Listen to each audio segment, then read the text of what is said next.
L'info écho avec Capital. Le chiffre du jour, c'est 7,8 milliards d'euros. C'est le montant total récupéré par le fisc en 2020 à la suite de ses opérations de contrôle. Un chiffre en nette baisse par rapport à 2019 puisqu'il avait alors récupéré 11 milliards d'euros de recettes fiscales, ce qui s'explique en grande partie par la crise sanitaire.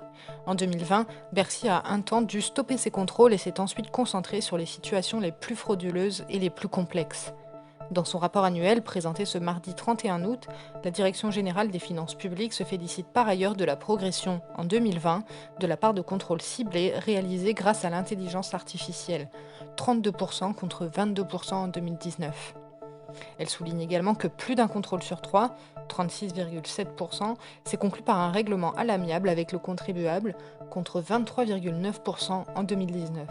Plus d'informations sur notre site. L'info pratique Capital.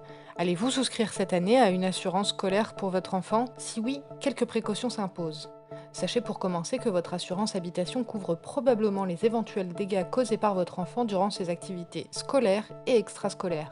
Mais que, à moins de posséder une prévoyance, les accidents qu'il pourrait subir ne sont pas remboursés. D'où l'intérêt d'une assurance scolaire. MMA, MAF, Carrefour ou encore la MAE, Capital a mis différents contrats au banc d'essai et vous en détaille les garanties et niveaux de couverture. Notez que les formules les plus complètes sont facturées entre 20 et 38 euros par an. Retrouvez notre comparatif sur capital.fr.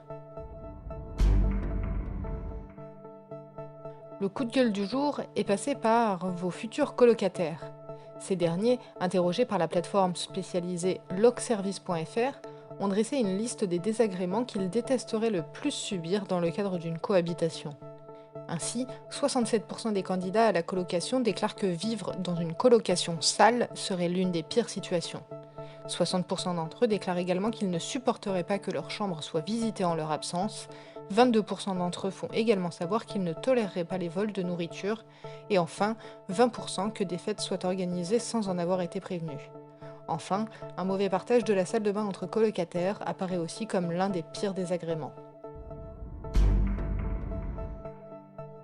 Et on termine par le geste magnanime de la direction de Nike. La marque de vêtements de sport américaine a mis en place, pour les salariés de son siège social aux États-Unis, une semaine de congés payés supplémentaires du 30 août au 3 septembre. L'objectif de ces jours de repos ? Se détendre, passer du temps avec ses proches et surtout, ne pas travailler. Après 1 an et demi de crise sanitaire marquée par une explosion du télétravail, la frontière entre vie privée et vie professionnelle s'est brouillée selon la direction de Nike. Plusieurs entreprises américaines ont accordé à leur personnel des congés supplémentaires pour leur permettre de prendre soin de leur santé mentale et éviter tout épuisement professionnel. C'était l'info écho avec Capital.